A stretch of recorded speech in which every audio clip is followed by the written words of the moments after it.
And I believe we are live. Great. So, audio's working for that. Let me get the chat up and running real quick. I gotta just make sure. Just standard little things. Paste, done.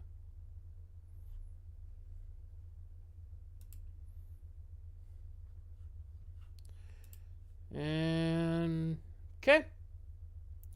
Think we're all good. So nothing too drastic here. We're just doing a power wash and yap session.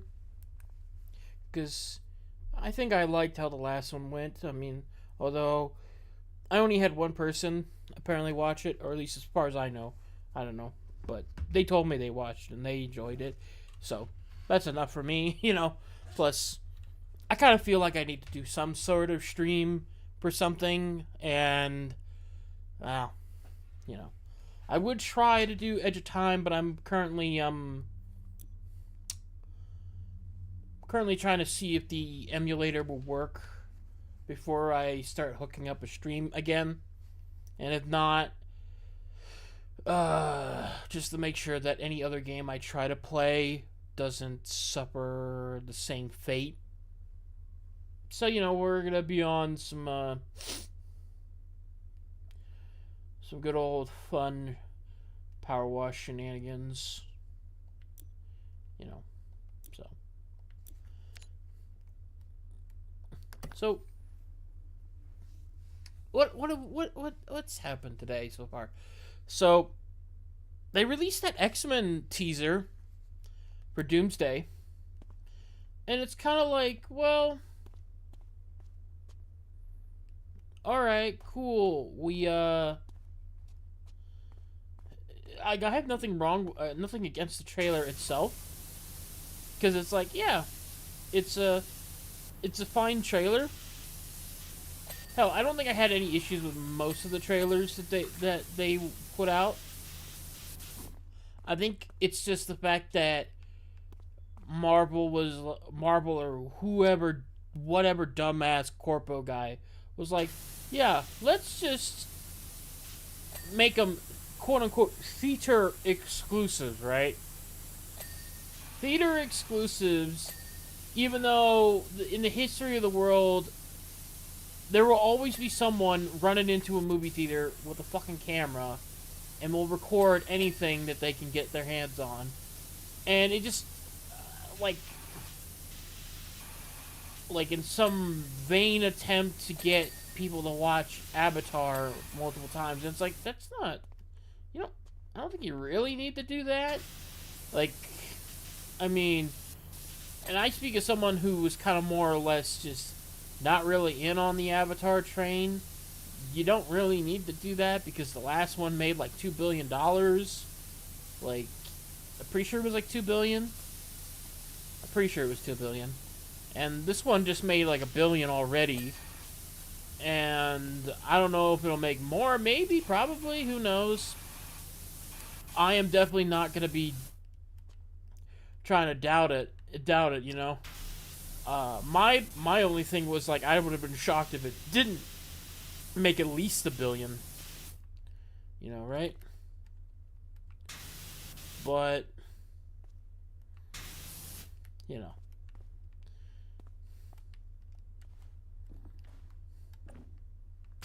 But yeah, I think the problem is the trailers could have had a good substantial level of hype and interest, but they were a little dampened because they got leaked to hell and back. Like when everybody and their brother can see the grainy screenshots of all the trailers and stuff, and it's like, okay, cool. Now you see the clear cut. It's like, but it's like it's not there anymore because, well, it's all been spoiled. You know, it's like really poor choices there. I mean, I don't know. And who knows? Maybe the movie will be bad. Maybe it won't be. I don't know. But we got like a whole year because it's not coming out till like what 2027 ish, something like that. So you got like a whole ass year for that movie. And I saw Adam, the Renaissance nerd. He was doing a video on Avengers Doomsday about whether or not they could keep that hype level going for an entire year like that. Or at least that's what the thumbnail and title suggested. You know, I haven't got a chance to watch the video yet. But that does pose an interesting question, though. Like, could they try to maintain that? And it's like, because it does make me wonder. Like, in Marvel Rivals, where they added that Times Square map, like, in all the screens, it's either playing Marvel Rivals commercials for their skins, events, etc., or it's playing a trailer for a Marvel product. And currently, they have an entirely dedicated screen just for showing the the Doomsday trailer for Captain America. Like, and they've just been playing that non-stop, no breaks, no nothing, just constant loops, right? And it makes me wonder, like, okay, they're totally going to be, like, focusing everything on Doomsday and, by extension, Secret Wars, because those are going to be the only movies that need to do well. And, well, I don't know. I don't know if they can. Because there's the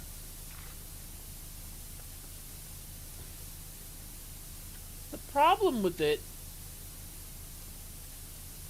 is there's not really build up to it, you know? Like, it's a patch job. Like think about it. We were originally going to get Kang. Like, it was supposed to be, like, we were supposed to get a movie called Avengers Kang Dynasty. Like, it was supposed to be a whole ass thing. Kang was meant to be the big bad of, like, Thanos level that we would deal with, and the whole appeal of him was, oh, there's like an infinite amount of him, and they're very dangerous. Although that plot line filtered out pretty quickly, and then when Jonathan Majors got, like, hit with those allegations and whatnot, and they sent his ass out, like, holy fuck. The fact that they were just quick to send him out like that was wild. I mean, but yeah.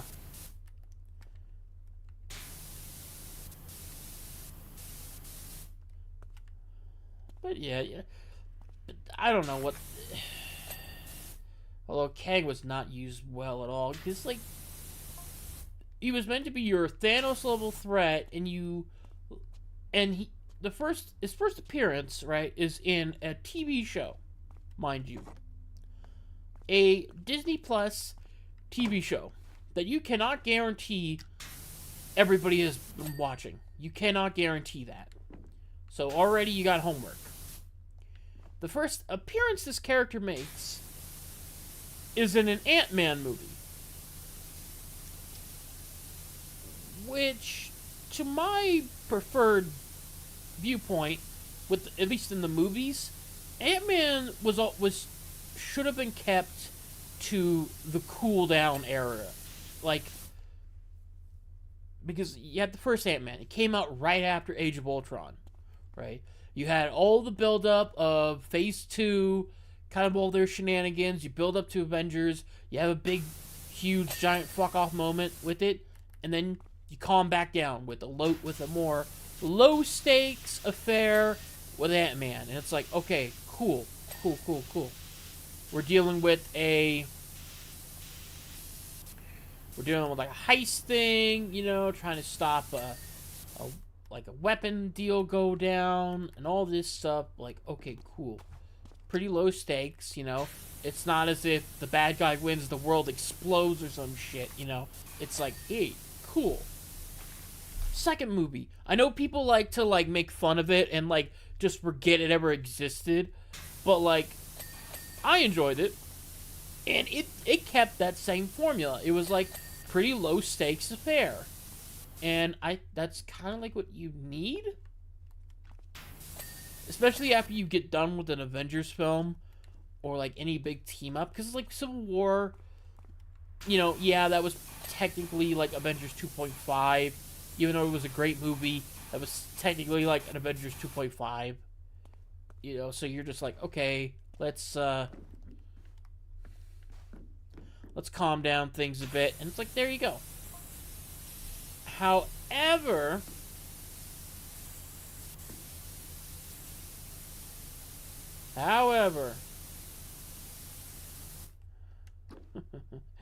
you decide that for the third movie,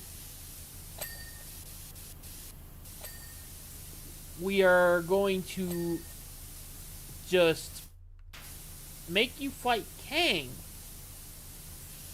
a character that's way too high up on the cosmic scale. It's like you already had MODOK, and MODOK would have worked, especially with the idea that you were going to use like Yellow Jacket to be the new MODOK. Like that story is already set up. It's like, okay, you have something there. Like that's cool. I like that idea. Let's keep that idea. But we don't use it.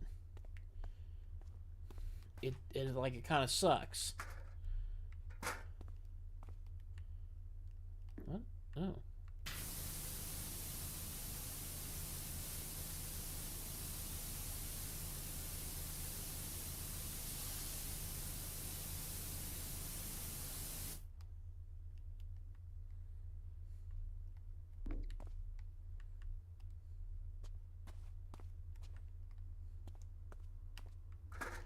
You know, so it was just a terrible choice to do that. Because it ruins a lot of things already. One, it damages the reputation for Ant-Man. Two, it damages any believability in having a threatening villain when you are constantly showing him get his ass beat by, like, characters that should not be really that much of a problem for him. Really?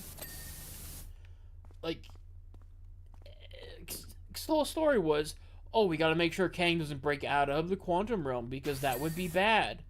It's like, oh, why would that be bad? Because we described this character as so bad that other Kangs literally could not kill him, and we had to lock him away. Like, you cannot be doing that. Like, he had no threat level. Like, any threat level that he had was gone when you make him get his ass beat by Ant-Man. Like, it's just, there's nothing there. You can't do anything about it. Like, the second you do that, you fuck up. You fucked it up. Like, you fucked it all up.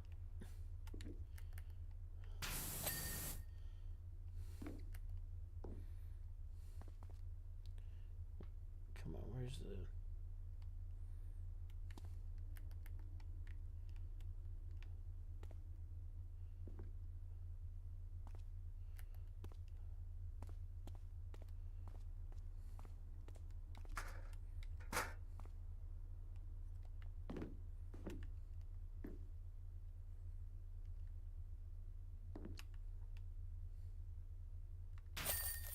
There we go. Like, the character is meant to be that super big bad that even other big bads have to get away from. It doesn't work. Because he's like, in the movie, he's like, oh, you're an Avenger, huh? Have I killed you before? it's like, are you Thor? And they're like, what? And then he goes, oh, they all blend after a while. You cannot be doing that and then have the guy get his ass beat by one of the more weaker Avengers. And then you have to try to sell to me that, oh, Kang is going to come back in as an Avengers level threat. That doesn't work. Like, it's one thing with Loki, right? When he appears and he gets beaten by Thor, it's like, all right, fine. But then when he comes back, it like works because he's manipulating things and stuff, and it's like showcases it. It's like, oh, okay, he is like an Avengers level threat.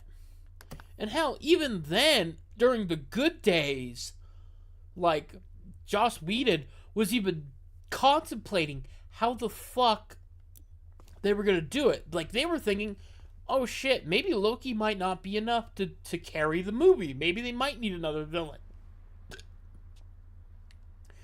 And if they were doubting at that time during the fucking first phase, I mean,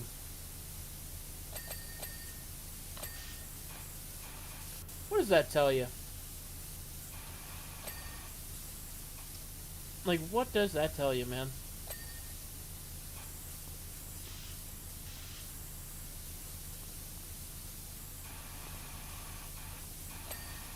I mean,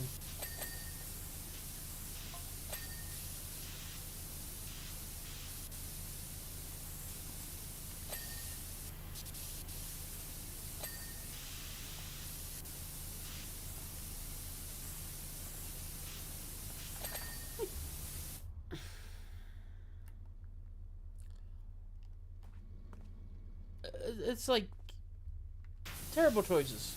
But yeah, overall, Doomsday could be good, could be bad. I don't know. It's definitely like you could definitely tell they are hoping to God that whatever they could do to get people to watch the movie will be enough to keep things going. Because if it doesn't do well, it could fuck up everything for them. Like this could be the last hurrah. Because I know they gave way more of a shit about this than they do about Wonder Man. I mean, they're dropping all the episodes at once. So it's like, And that show... God. I have seen shows that make me excited to watch them. I have seen shows that have given me existential dread to watch them. And then there's this stuff like Wonder Man where I am just so, like, cut off emotionally. I am just like, dude, like, do I even care with this one? Like, I have never really had that happen too often where I will see a thing and I am so disinterested in watching it, even for content purposes, right? And I'm even debating that. Like, do I really want to watch this for content purposes? Because it's like, Because, like, the last time I tried it was, like, Agatha. And it was, like, such a nothing burger of a series that was so boring that I'm just kind of like, yeah, okay, whatever. I'm tired. And I was only saved by the miracle that Penguin was on at that time, an actually decent show. You know, so it was like, okay, we have something good to watch. But Wonder Man, just... And it's not even like I have a strong connection to that character, right? Wonder Man is like one of those deeper cut Marvel characters that's kind of like... If you're in the know, you know what, you probably heard the name, and he's kind of like there. He has a fan base. He's got something. He's kind of like Booster Gold a little bit, but Booster Gold has a little more oomph to it, I guess. He's like the best comparison I can get, where he's kind of, he's not mainstream exactly, but he's just in that middle ground between like super obscure you're not gonna know about and just in that mainstream area. You know, he's like right in that middle area. And it's like Wonder Man can be good, but I don't know. He doesn't really do anything solo wise, and probably the most interesting thing I've ever seen them do with his character was like when he was in Earth's Mightiest Heroes, and that was just because he was a supervillain at first, and I don't know, maybe they were gonna. I don't remember what the plot was, what the plans were for season 3 that they wanted to do, but maybe one of them was going to be like, let's make Wonder Man be a good guy, because that could have been a good little little thing. Like, that would have been interesting, but you know, it don't matter what I think there. And it's like you do the race swap, and then you're trying to do this like weird meta Hollywood thing, which I'm already kind of like, no.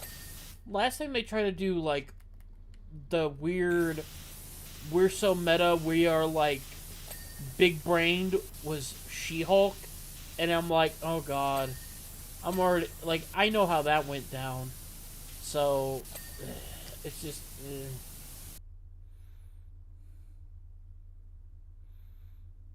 Did my shit? I think my OBS disconnected. No. Oh, great! It disconnected.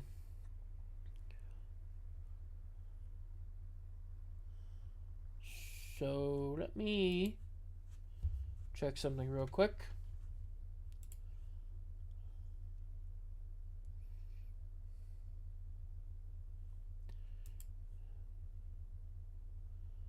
Yeah, still live. Yeah.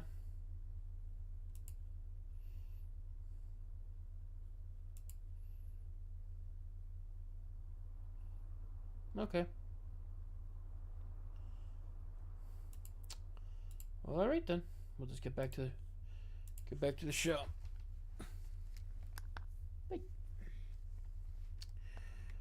I don't know what the hell they're expecting.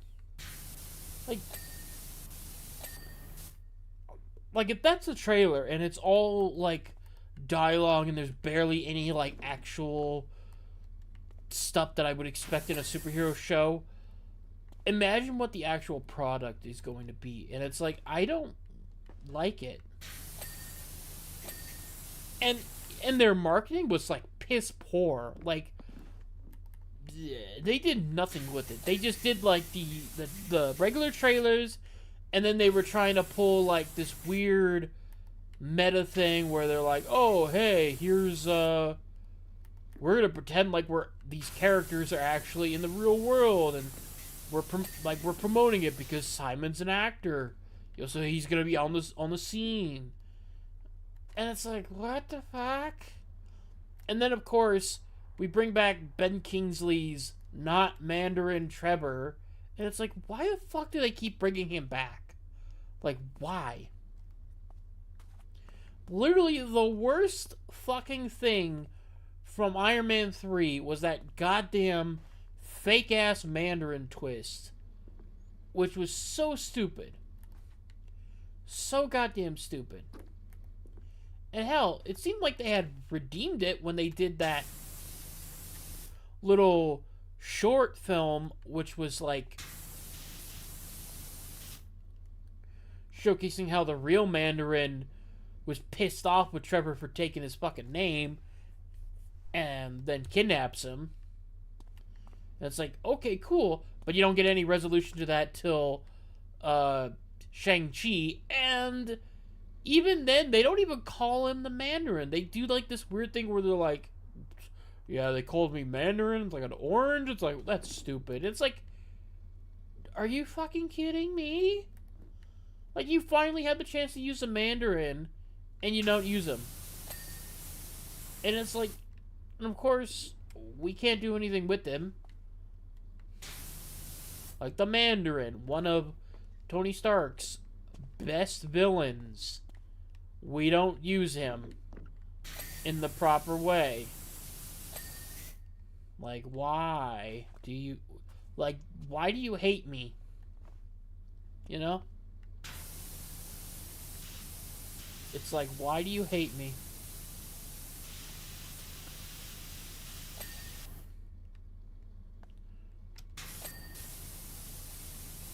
Stream coolant pipes.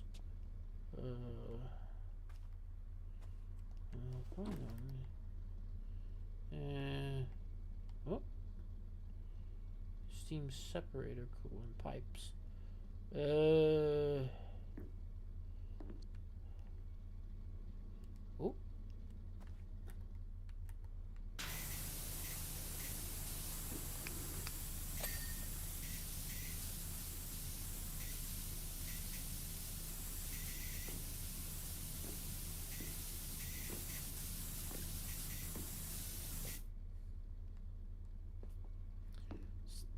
It just doesn't work, you know? So Wonder Man, I don't even know if I would even cover it content-wise. Like, especially since, like, I would have to, like, hardcore binge it all at once. And, because, God, I'd have to get the episodes, right? Because, I don't have Disney Plus, so I'd have to call up a friend named Jack to give me his account to get episodes, you know. So I'd have to get all those, make sure they work, watch them, take my sorted notes, and then somehow jumble out a review. And I don't even know how long the runtime is. I think it's like 8 episodes. Probably going to be like 30 minutes, 40 minutes, something like that, probably. You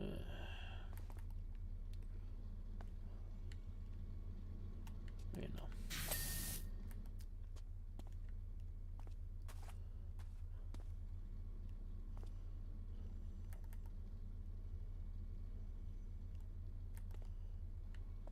The fuck is it?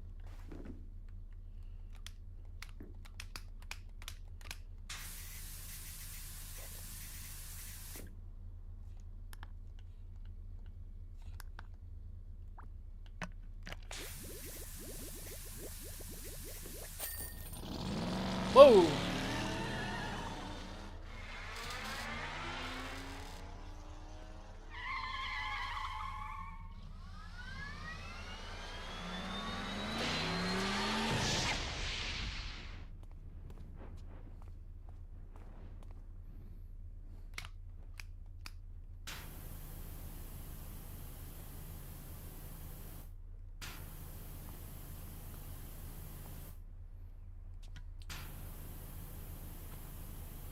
Well, I guess we'll just put the fire out.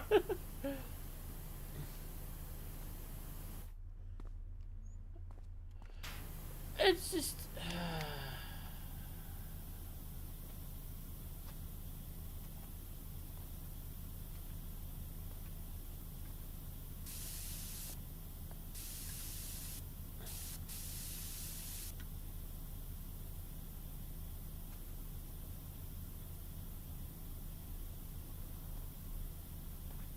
like...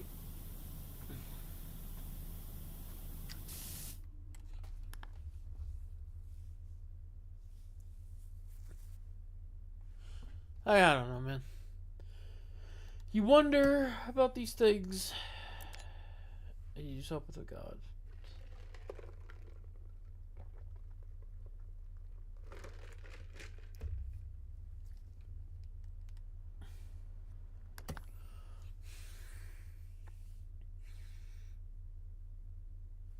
I don't know.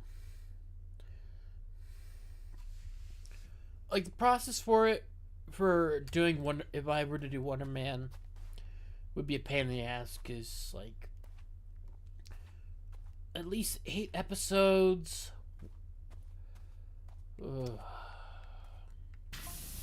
that I have to cover all at once, and especially if I'm trying to like beat like everybody to the punch, because it's like very difficult because you got to batch drop it with the episodes, and because like I don't have the format on just covering episodes as like partly like Disbrew does or anything like that. It's just no, I can't, especially when there's no guarantee that there's going to be even any interest in the show beyond that like couple of hours it's out. So it's like, okay, what do you do? Like, what do you do? Like, well, you gotta just like go hard on the paint and hopefully maybe you can do some stuff. It's like I can't even do anything with the... Can't do much with it. Like... Because I remember what I would used to do with other shows would be like... I do like the live tweet reaction to it. And then I post like various clips of it just to showcase like the stupidity or like some goofy thing in said show, and that kind of would work pretty well because it like not only would it get me some numbers and get some views, some clicks, it also helped a little bit on that Twitter monetization thing a little bit because like it'll do that, it'll put a couple pennies in the jar, you know. But with this, it's like, what the fuck am I gonna do with this, you know?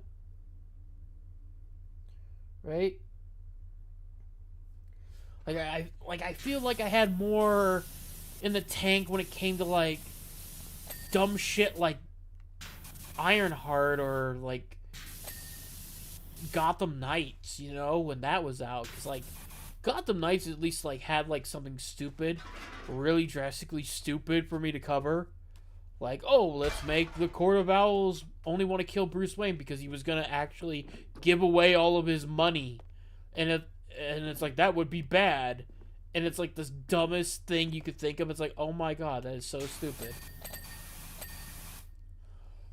Or let's make a whole deal about how our suspect who potentially might have killed Batman, let's not use the dead name because they are a trans character.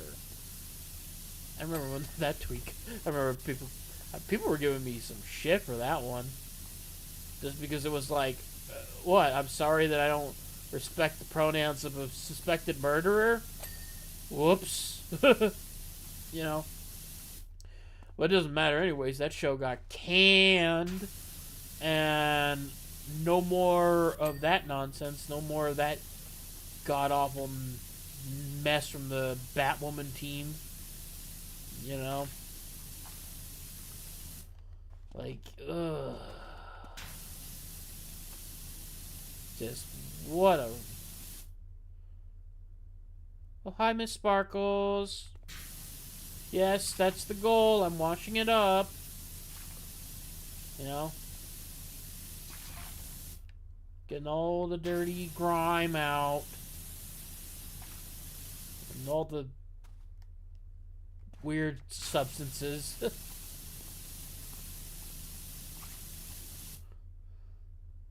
Yeah, I am seriously cleaning. That's the whole part of the game.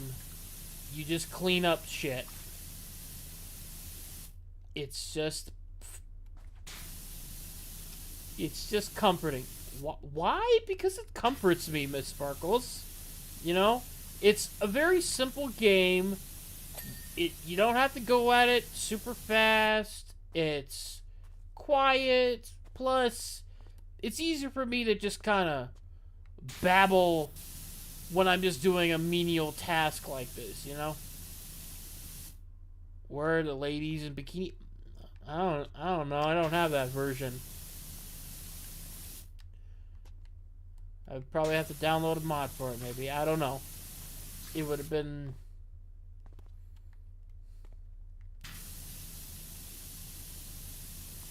maybe in Power Wash 3. One could hope. You know. One could hope. Well, what was I? Yeah, where was I? I was but yeah, on the whole Wonder Man thing. I don't even know if I'd cover it content wise, because I just don't think it's worth it. Like, I try to be a funny bunny. But yeah, the show would not be good for content purposes, at least for me. I don't know. I know other people are gonna jump on it because they can get a kick out of it. For me, it's just like I could be doing like so many other things, and I kind of have so many other things I need to do before I even think of trying that. So it's like, I could skip out on that one show, and probably won't. I'd be shocked if it even gets anyone talking about it.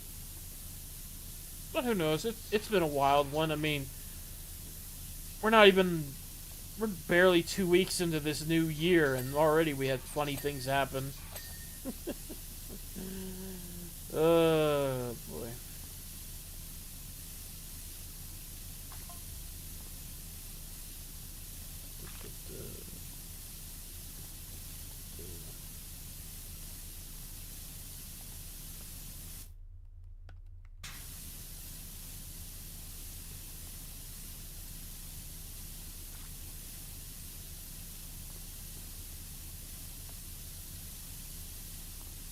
What am I even talking about, Miss Sparkles? I'm talking about Wonder Man. It's this new show from Marvel that's supposed to come out on the 27th. And usually I would like talk about these types of shows when they come out and like cover them, because that's like my bread and butter, superhero content. But this one is like, it was so boring, the trailers, that I'm just like, I don't even feel like I want to talk about it, even if it's for content purposes. You know? It's not like other shows where they're so bad that they make me like get angry and frustrated. Like, they'll generate an emotion to where I'll be like, this thing is so bad because they did this thing or that thing, you know. With Wonder Man, it's just like, okay, it's you did a thing, I guess, and I'm just like, you know, it's like that apathy stage, you know, that really sucks. Yeah, I know. Yeah, I know. People can be burnt out on it, you know. Me, not so much, but then again, I'm just a total whore for it, so it doesn't really affect me all that much. But I could definitely know people get kind of burnt out on it, and I totally get it. You know, I totally understand it.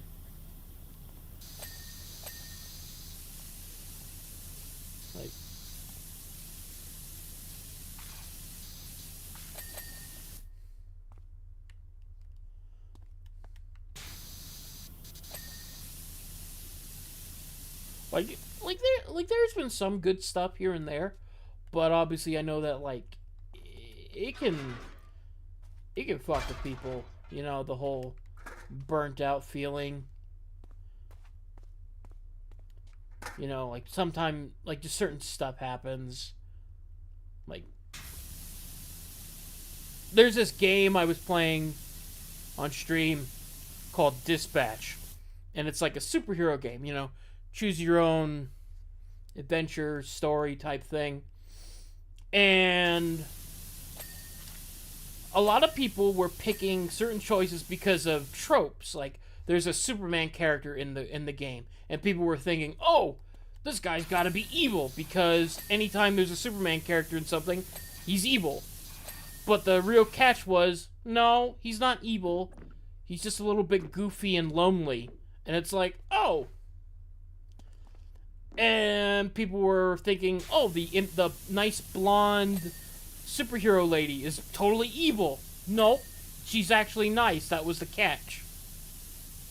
And that tells you a lot about, like, how people get burnt out on things. Because they think everything's a subversion. Everything's gotta be, oh, deconstruction. So when you get, like, something generally just regular run-of-the-mill vanilla stuff, it's like, oh my god.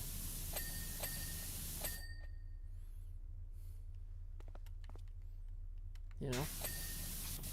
What movies am I looking forward to? Well, let's see. I mean, beyond from, like, the usual stuff more for content, like Avengers Doomsday and whatnot, Spider-Man, I'm kind of interested in, because that one, it's sort of tickling a few things for me that I'm kind of like, I actually kind of want to watch it for more than just, oh, I gotta watch it for content reasons. It's like, there's stuff in it that makes me go, yeah, I want to watch it. Because there's Punisher and Hulk that might actually be genuinely Hulk and not Mark Ruffalo. Like, I don't know. Could be bad. I mean, you never know. But that one has me kind of curious.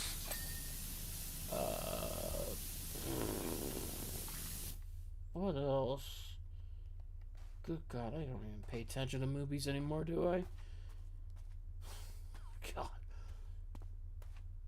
I don't know. I think any movies that I don't know. God, it's so crazy because I'm so focused on, like, other things that I just forget about some movies that are just supposed to come out, and I'll, like, straight up forget. It's wild. Like,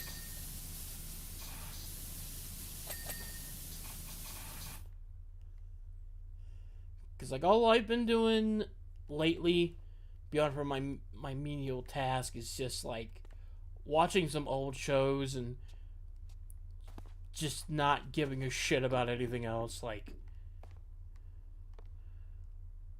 my two big...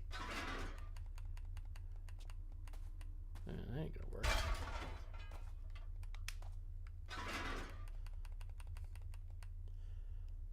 Like, my two big watches right now is just Teenage Mutant Ninja Turtles from 2003 and Law and Order. Two of the most randomest shit that you would think of, but that's just what I would do. Like, after I do whatever I'm doing, I'll just sit down and go, okay, I feel like some Ninja Turtles. And then I'll watch, like, a couple episodes.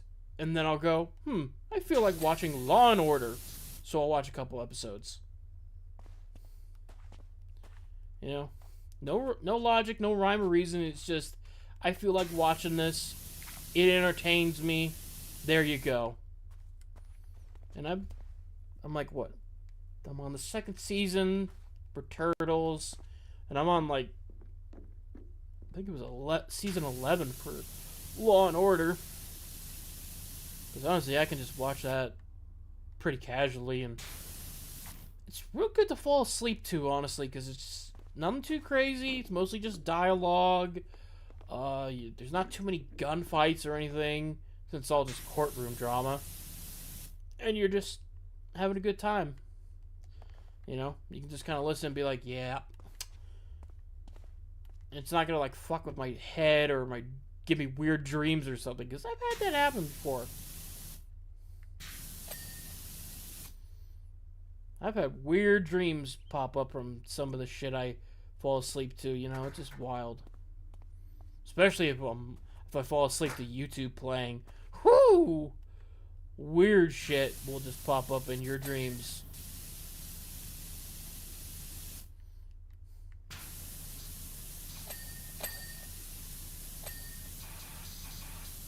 Because once you have that autoplay on, and you're asleep, you have no control over what is going to happen.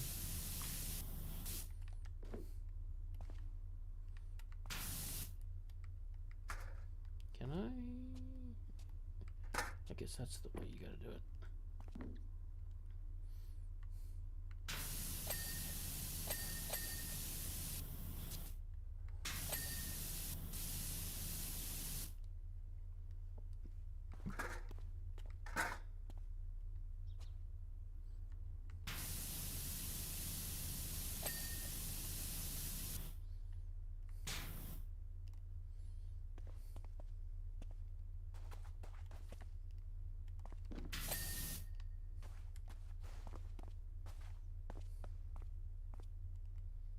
Wait, there was something.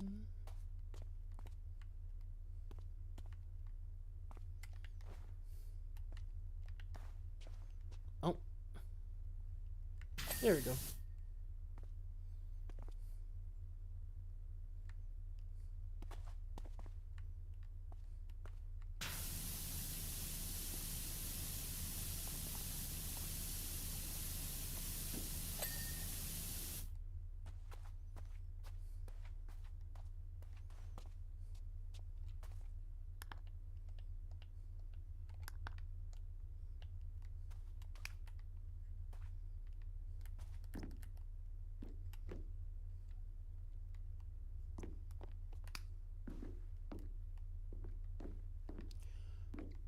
Yeah, I know. I have to get good. I have to get better at everything. Where's the fucking... Oh, there it is. Keep forgetting the controls on this damn thing.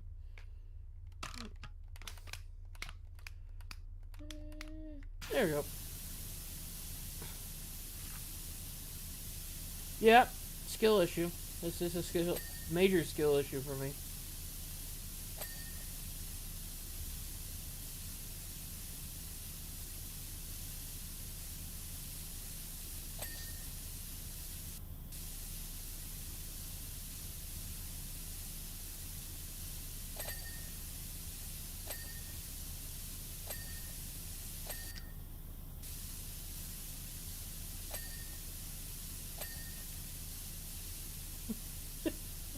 It's just funny to me because, like,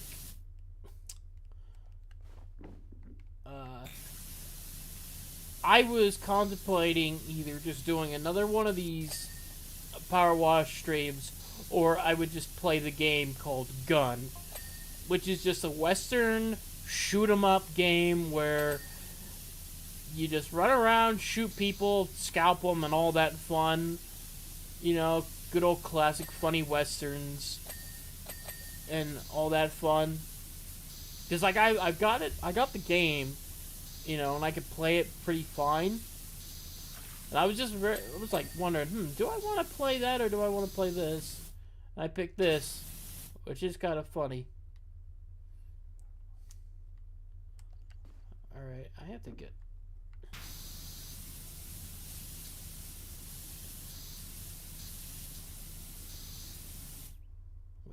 Open? What do you mean? Oh, you fucking kidding me. I gotta get in there?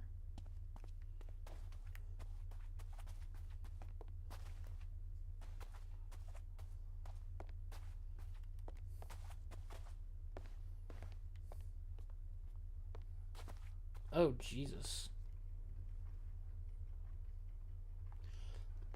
Yeah, I know. That I did go with the cleaning.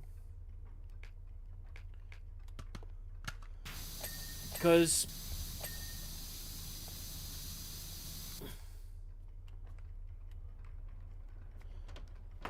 the cleaning is just I went with it because it was simple, you know, like, how clean is my room? My room is pretty alright. Like, it could use a smidgen of tidying up, but it is definitely nowhere as bad as this. I know that. Like, you know, I have seen some people's rooms, and oh, that just, it's like I've seen that and seen some bad stuff like Asmongold. Ooh, I've seen his room, and a couple of times, like seeing some streamers' rooms makes me like straight up just go, okay, I'm cleaning up my room. I don't even care if all I got is like a plastic cup on the floor. I don't care. I'm cleaning up everything, like making it spotless, just because it's just like never ever get that bad, because that is just like at a certain point you have to just go, oh my god, why are you doing that to yourself?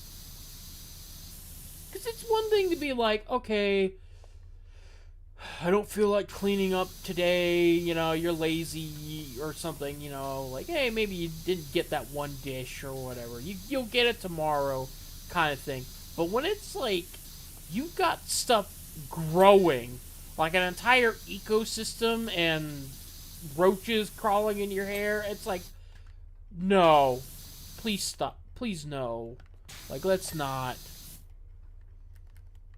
like there's just a degree of like uncleanliness that like you should never ever go, especially if you're a streamer and you're making money. Like, I'm sorry, dude, but the money he was making, it's like, how are you not like, if you're not gonna clean up your own room, at least like pay somebody to do it, please, for the love of God.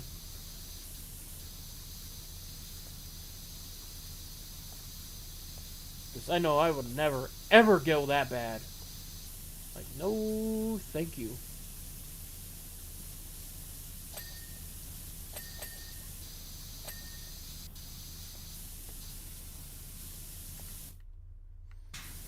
Like, I think the only time I have ever had to worry about how clean my place was about 5-ish years ago, where I had a mouse in my kitchen, and that freaked me the fuck out. Just seeing one in the kitchen, it's like, oh no. Like, and it wasn't like it was like a super pigsty or anything. It was just mouse smelled some food one time, tried to walk in, and that was it.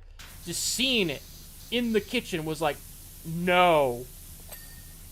Like, it made me go, okay, no, I'm grabbing everything that can kill a mouse, and I'm gonna get it ready. You know? How old? I'm 28. The Sparkles. And unlike other people, I don't let my room become a habitat for other critters. Which is why when I first saw a mouse, those years ago, I made sure that I was well stocked with everything that could kill it. And then I did eventually kill that thing.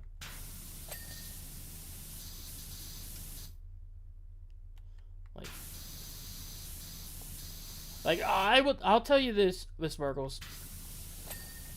You will never look at your kitchen the same when you walk in there and a mouse crawls over your bare foot.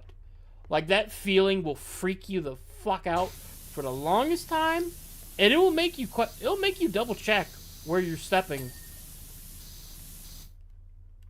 Fortunately, nowadays, I don't have to worry about that because I keep my place clean, and also I have a cat. So if by some odd chance a mouse ever did try to sneak in here, my cat would eat it. So I never have to worry that bad about it, but I never give them the chance, so, ooh.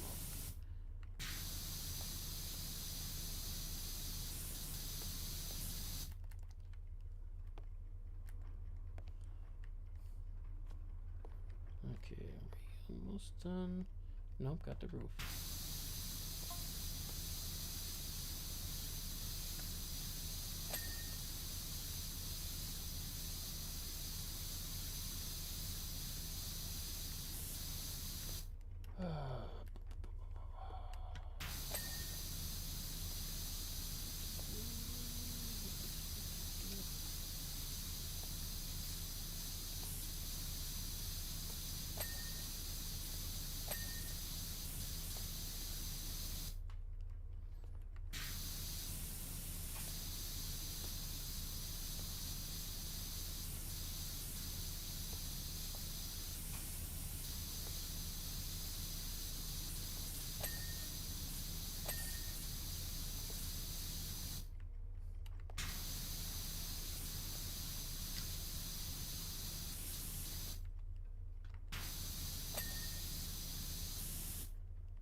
Oh, my cat's Junker.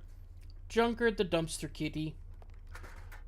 The name was self-explanatory because I literally did find her hanging around the dumpster near my place. Although the story is kind of more funny and a little sad at the same time. Because at the time, when my dad was living with me, it would get pretty hot. And, you know, him being an older guy, he would overheat so much like a fucking computer. He would have the door open at night. This one particular night, he doesn't tell me the door is open. So I'm going to sleep. And the door is open all night. And I have one of these little plastic little mouse traps, you know, that are very easy to set up. You know, they do the job. Suddenly, I hear a little snap. And I hear this loud, like, meowing. This, like, little shrill meowing of, like, a little kitty just crying. And I turn over in my bed. And I see this little white kitty just meowing. And kind of crying. And I'm like... And I was half asleep. And I'm like... This ain't... That can't be real, right? I'm like, what? Like, no way. I'm like imagining this. You know? And I literally go back to sleep. And then when I wake up, I'm like... In the morning, I'm like, wait a minute. Was there actually a cat in here?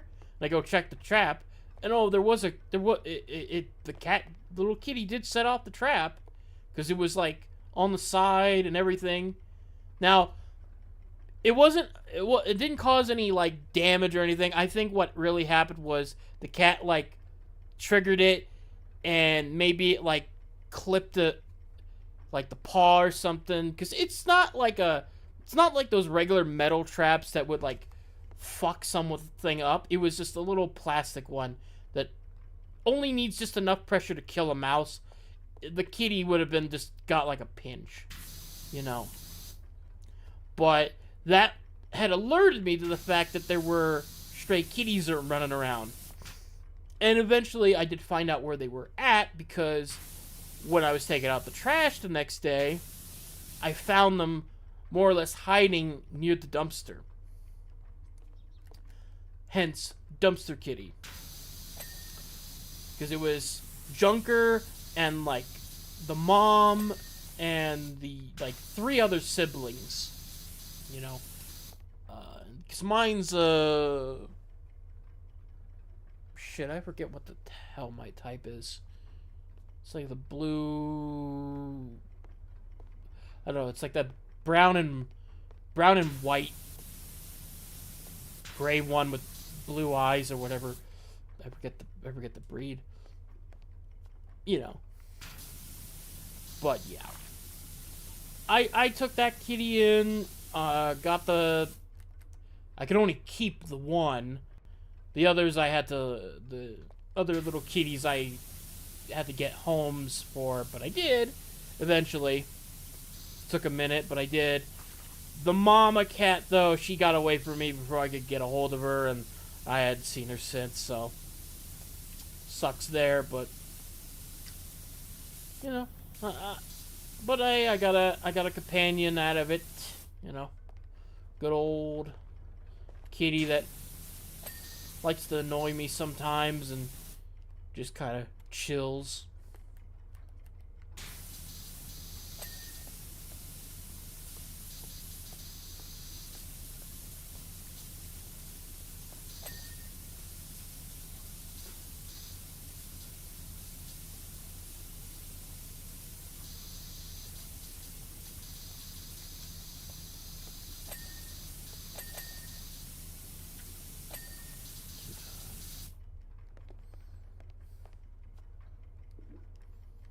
Ooh, what's this spot?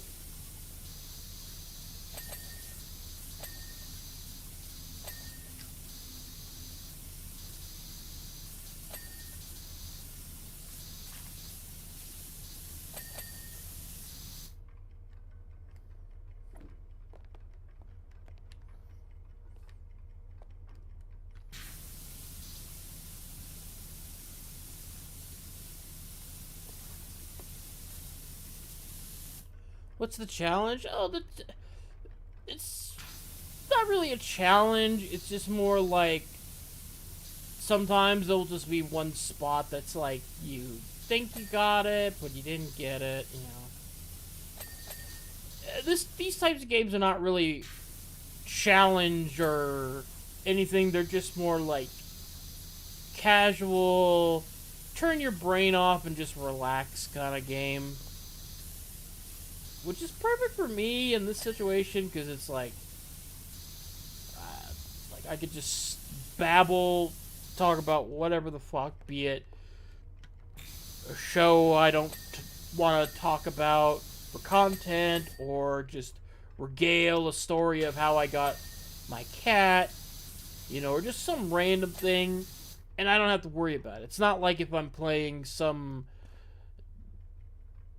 Well, my character? Okay, my character was based off of some Transformers stuff. Specifically, the Insecticons from Transformers Prime. You know, I really like the look of them. Really big fan. I think they're kind of an underrated faction that doesn't get used a lot in meaningful ways. And then, of course, like the bathrobe design, I just like Big Lebowski because I just liked how he was just running around in a more or less a bathrobe, just being chill about things. You know.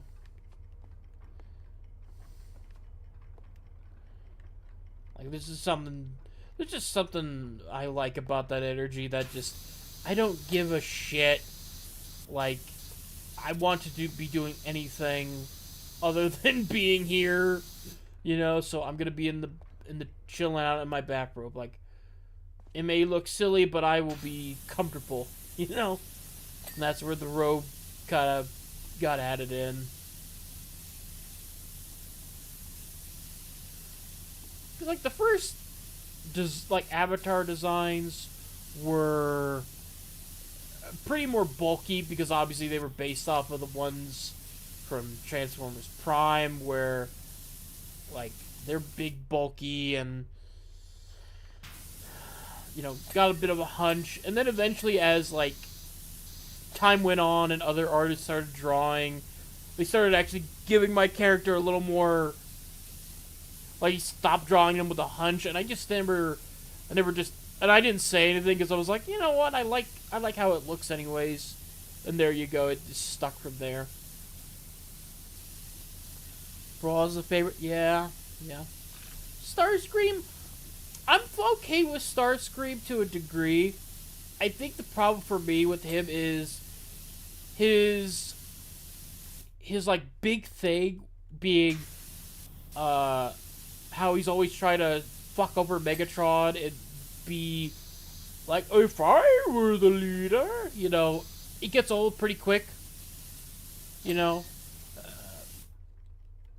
and I don't know. I think after, I kind of prefer like characters that are more loyal to their bad guys. If you're gonna be the jobber to a bad guy, I prefer ones that are more loyal, which is kind of why I like Lugnut, because he's stupidly loyal to Megatron, and he will cause problems just because he's so dedicated to pleasing Megatron that he'll fuck shit up. But it's nice. Not saying Starscream isn't like good in his own way. I think for me, it's just they keep overusing that bit of him always wanting to betray Megatron and take over the Decepticons. It just gets old after a while.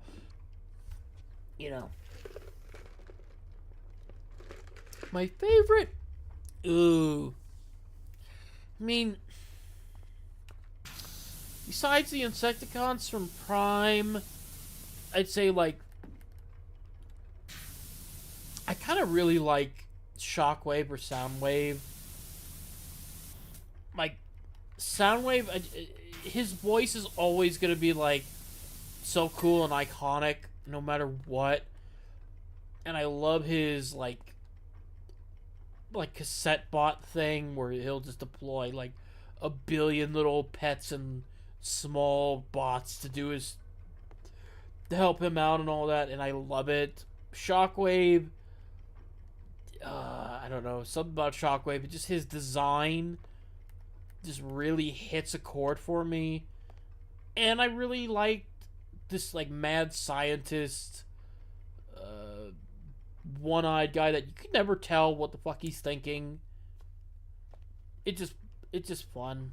Like, Megatron can be fun, but, like, Megatron can be fun, but it usually depends on what version. Some of them are like, yeah, they're alright. Some of them are like, eh. And others are, I will, like, gladly, like, pick any day of the week. Artwork shutter. Oh, there you go.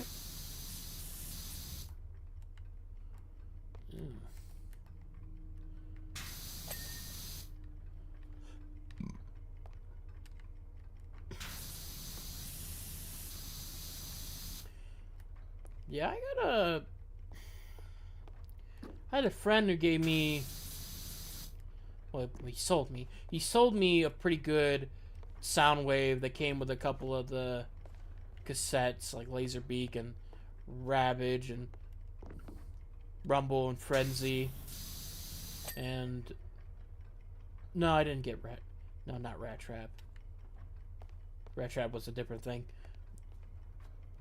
Oh yeah, Shockwave is evil, especially like the comic book versions and all that. Like, oh.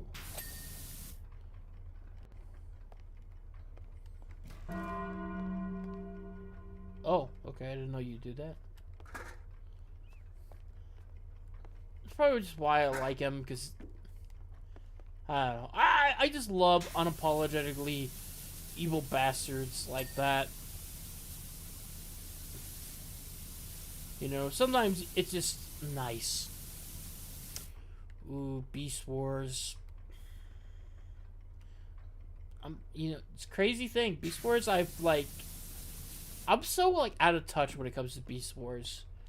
Because, like, I respect it for what it is, but I've never got into it. Like, some of the characters are pretty interesting from what I can see. And I know it's got its place. I just didn't get into it at that time. Like,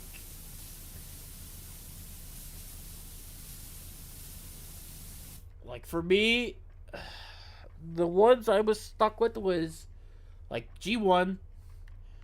Like, I love that to death. That version is always great, Uh, Transformers animated, like that one. That one determines a lot of stuff for me. Then there's the Fall of Cybertron games. Really love those.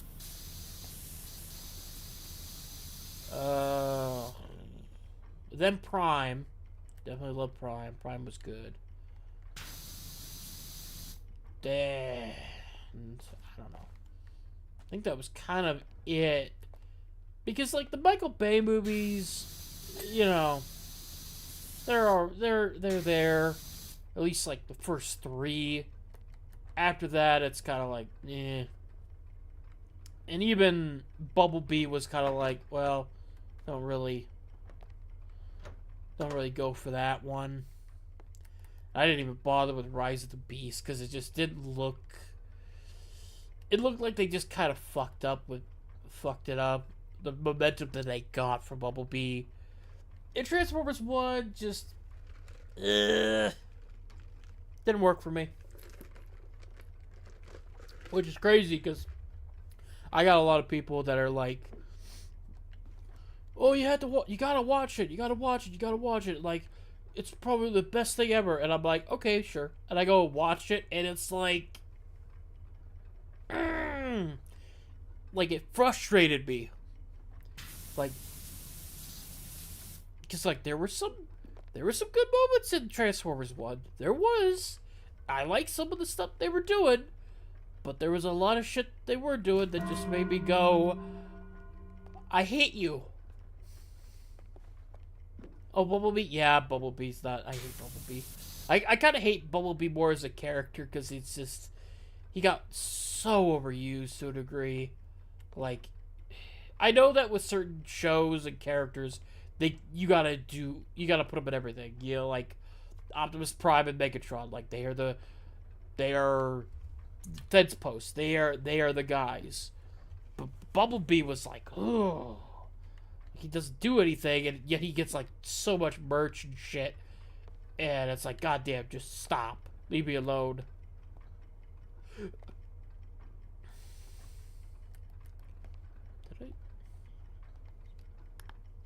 Alright, what did I get? Clock ceiling axle.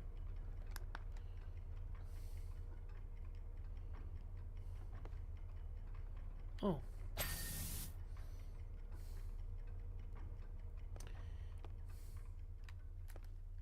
Like, I'd say if anything...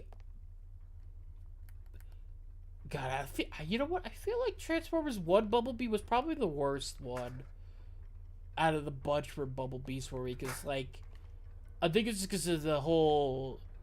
It was the Badassatron joke that they were trying to do. God, I hated that shit. It was just like, please stop. Please stop everything you're doing. You're hurting me. You're hurting me.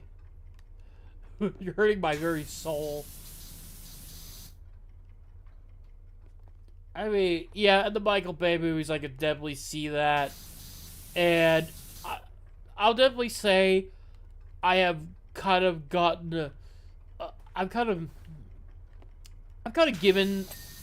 started to give Michael Bay some slack to a degree for his films, because at the very least he knows what he does and he'll make it. Now, I wouldn't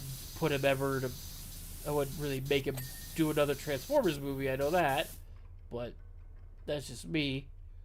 I can at least appreciate he knows what he wants to do. He's got a style and it works for stuff. Yeah. It is what it is there. Okay, what the fuck?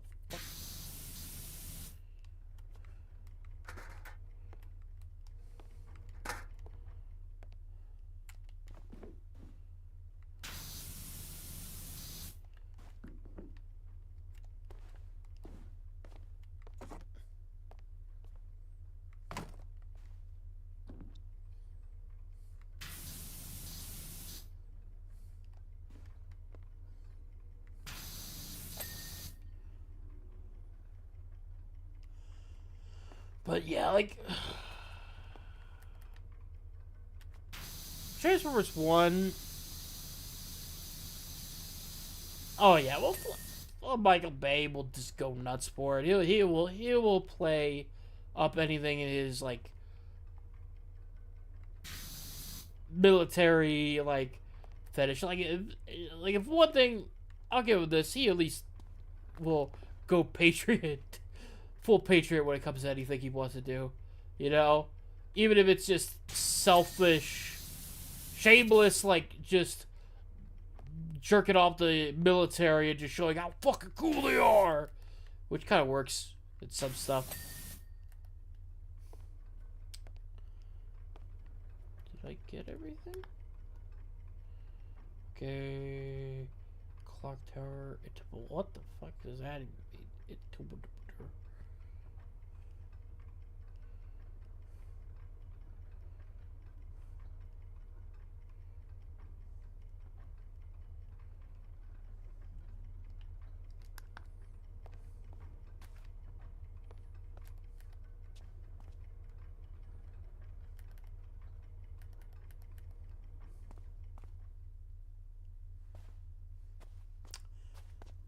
But, yeah.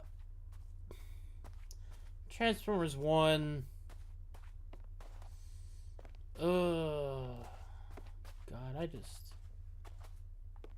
Yeah, I broke it. I break a lot of things.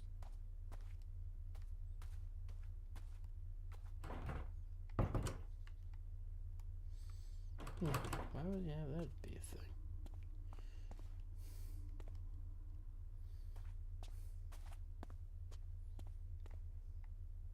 See, this is where the...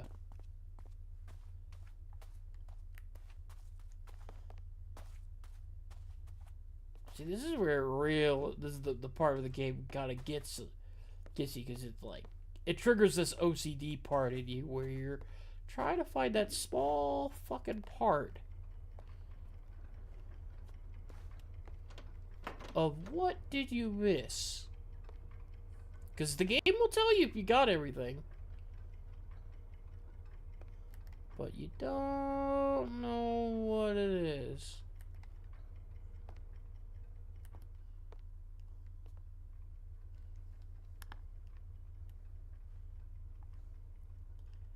Clock tower wall columns.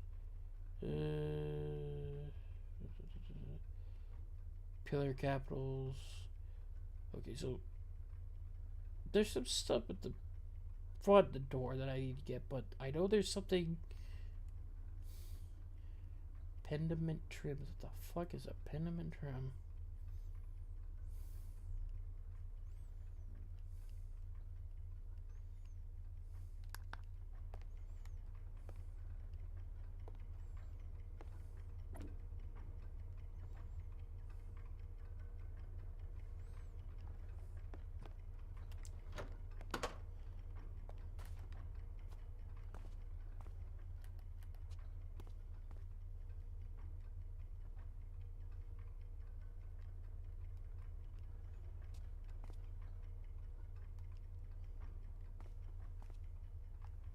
But yeah. Like, well, another thing I didn't like about Transformers 1 was like Elita 1. Terrible. Did not like how she was written. She was just written like a total bitch. Like, just the "I'm better than you" in every way speech was just not good enough. It was just terrible. Like, really did not make me like her character at all. And didn't help that, like, immediately after, Bumblebee comes in with that fucking badassatron joke, and I like audibly had to just pause the movie and take like a break, because I was like, please stop. Way too much in such a short period of time. The stuff I did like was, I did like most of the voice acting. I liked some of the story ideas that we were kind of cooking, but that movie frustrated me to all the hell. Like,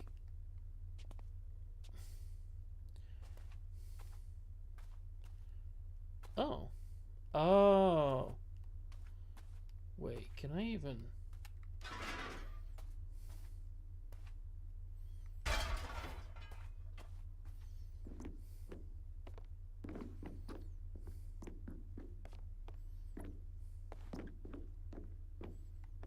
Oh, I missed this whole ass thing.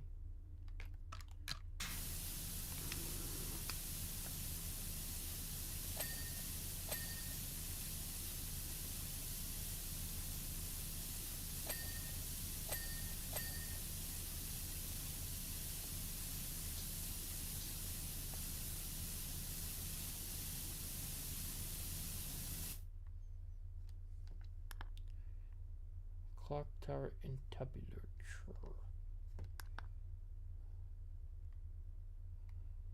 Well, if I missed it there, then probably missed it on the other side too.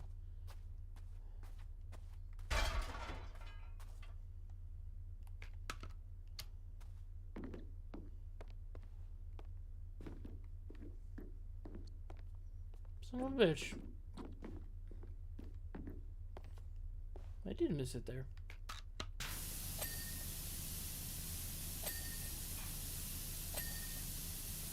Clock tower wall column, postal bases. Thought I did get that.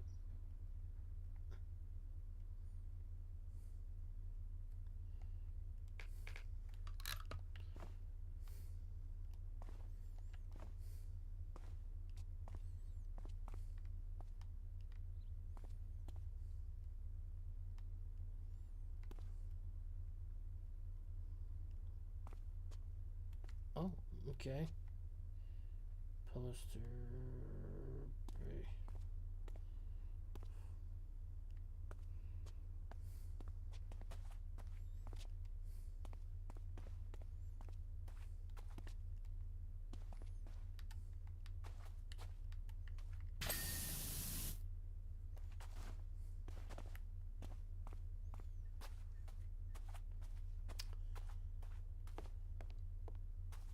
And like, oh god, the fucking build up, right? You have the build up to Optimus and Megatron being like cool bros, and then at the end they turn into enemies. And it's like, okay, cool. You're building it up. You do something good with it. Love it. But the ending, ruined it with the line, "I'm done saving you." Like, cause, oh, you had it right there. You had almost everything. You had almost everything kind of like right there. You know, just this good.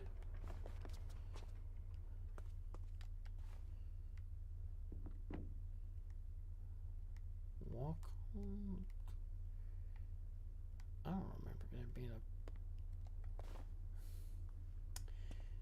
Whatever. You had this good build up, and you know, you have Megatron try to shoot Sentinel. He winds up killing Prime, and like you have this moment where he's losing his shit. He's ready to kill Sentinel, and it's like, okay, we have something we could work with. You know, I think it would have been better if Megatron had like blamed Sentinel for Optimus been like screaming, "You killed him! You killed him!" You know, because it's like we're already showcasing that he's like losing his shit. You know, and it's like, okay, cool. But then we go with that "I'm done saving you" thing, and then he just drops Optimus there, and it's like that's it. Like, that's what we're doing.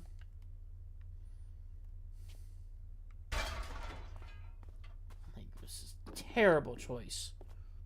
Terrible choice for probably one of the better moments, better like storylines they had in that fucking movie. which I feel like was supposed to be the selling point.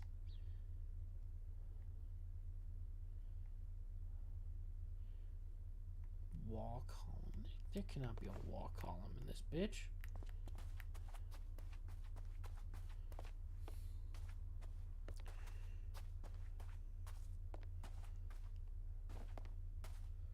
Because it really hurts, man. Because that movie had so much potential. Like, it was doing everything right.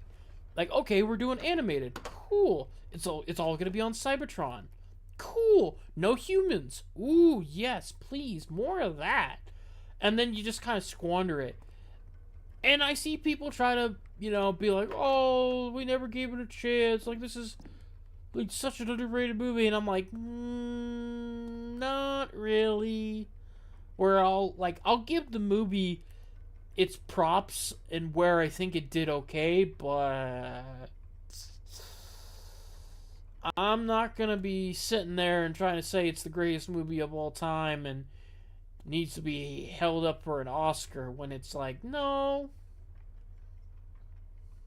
it just didn't. Like, some things it did okay, some things it just did not do good. I can't. What fucking clock tower columns? I just don't get it.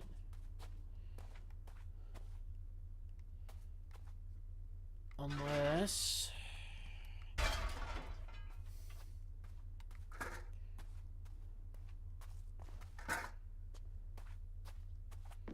Don't tell me it's like on the side again.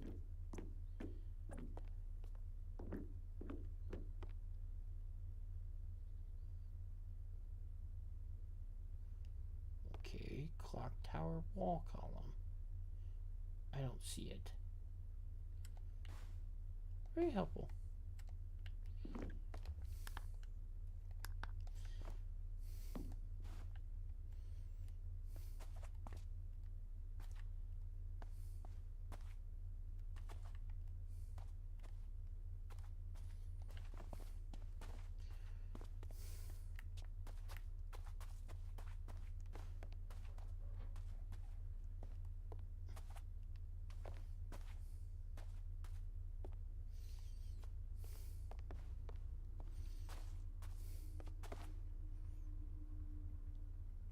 Oh. I was overthinking this.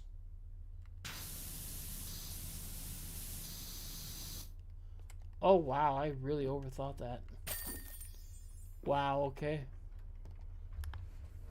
I really overthought that one. uh...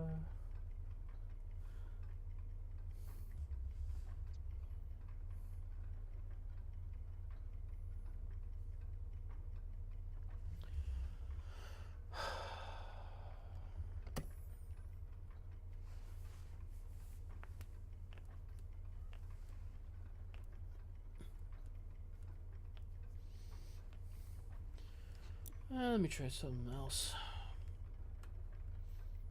Kind of wanna.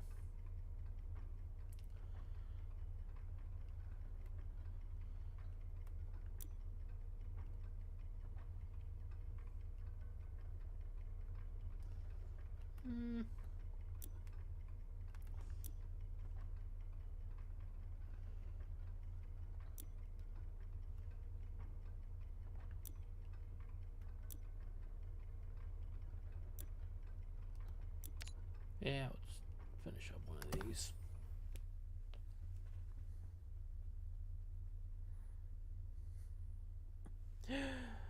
Oh, man.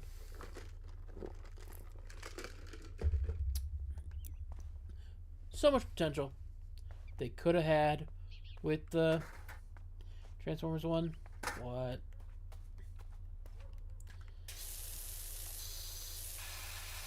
Just didn't work out for them on that front.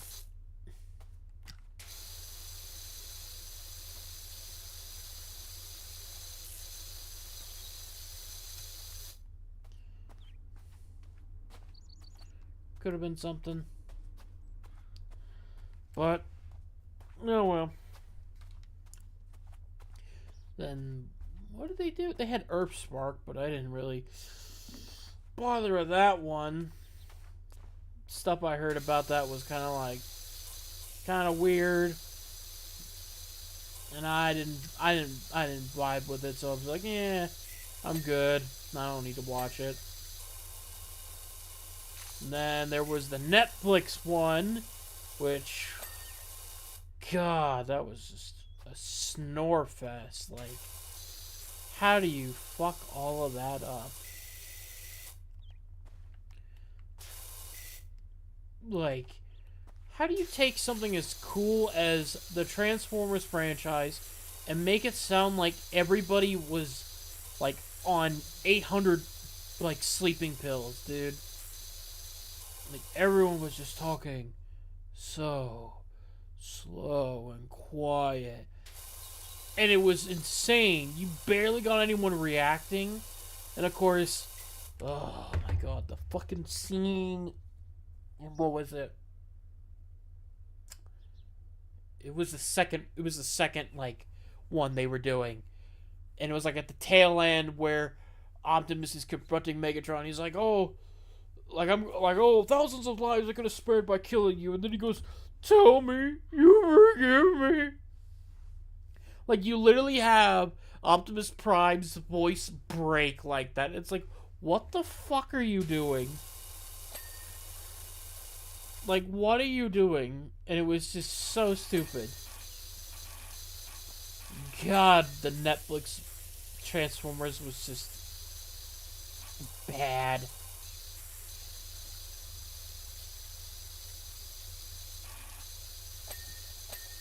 Like, and you could tell what models they just ripped straight from the toys, because you could see like all the ports in certain characters, like models that for like Ultra Magnus or say like Prime, because like obviously, you know, the new toy line at the time was called like, hey, War for Cybertron, or the Devastation, or whatever the hell they were gonna call it. You know, it was all these unique designs, and you could tell. And of course, whatever model character they had, like, you could tell what was getting a lot of reuse in the model department when you could see like 8 different versions of Refractor in there. Like, guys, you're not slick. I know that's just Refractor, but in black and red and orange. You're not doing anything. And then, of course, I dipped out after like the second one, which was called what was it called? Earthrise? Yeah, it was called Earthrise, but they didn't get to Earth until like the last 10 minutes, like last 30 seconds of the season, and then they're on to the Beast Wars thing, which turned into a weird clusterfuck because they were jam-packing in Galvatron, Unicron, Nemesis Prime, and Beast Wars characters, while also trying to wrap up everything that they did in their prior 2 seasons, and it's like, what the fuck are we doing? Which is kind of the same thing they did with Rise of the Beast, now that I come to think about it, because like they were just juggling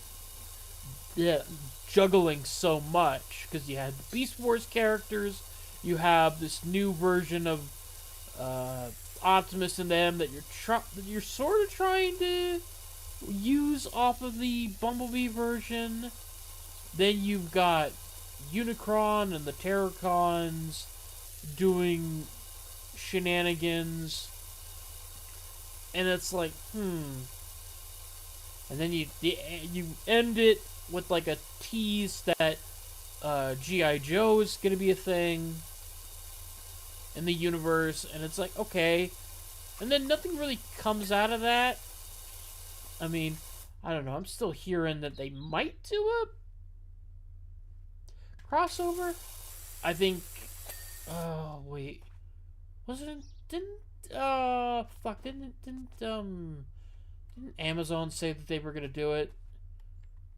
I know some. I feel like they were gonna do it. They were gonna base it off of the current GI Joe and Transformers comics, which honestly not a bad idea because those comics are pretty fucking awesome.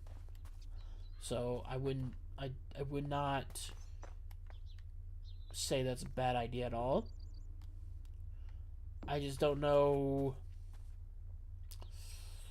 I don't know. I would just hope that whoever you get to do it understands the show for what it is. Like, understands these characters. But you never know these days.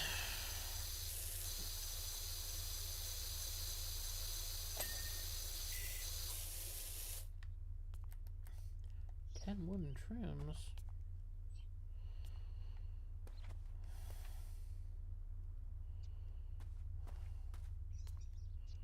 Oh.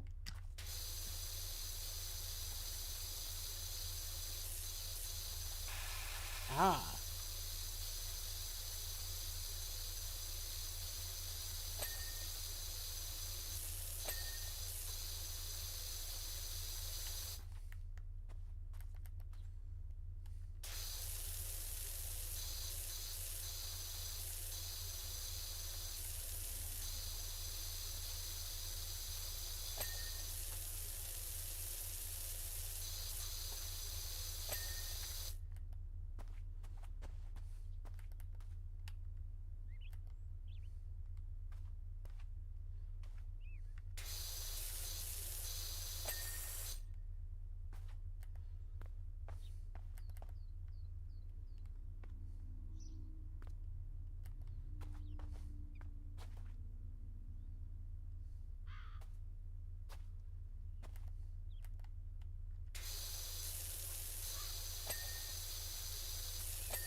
It just.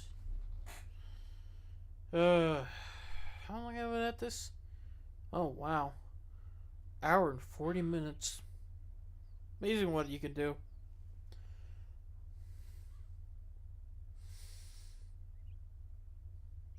Yeah, I think I'll call it there because that was pretty productive. Got out a lot of talking. I'd like to thank you, Miss Sparkles, for coming along. You know, it was kind of nice to have a bantering here and there. Nice to power wash and yap.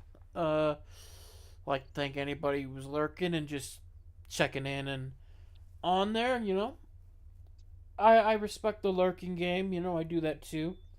I'll definitely do another one of these sometime. If not, maybe I'll just play gun. If if I can't get my emulator to work properly for Edge of Time or something else, you know, we'll see how it is. But I had a good time. This was fun. Thank you all for coming along. We'll see you all next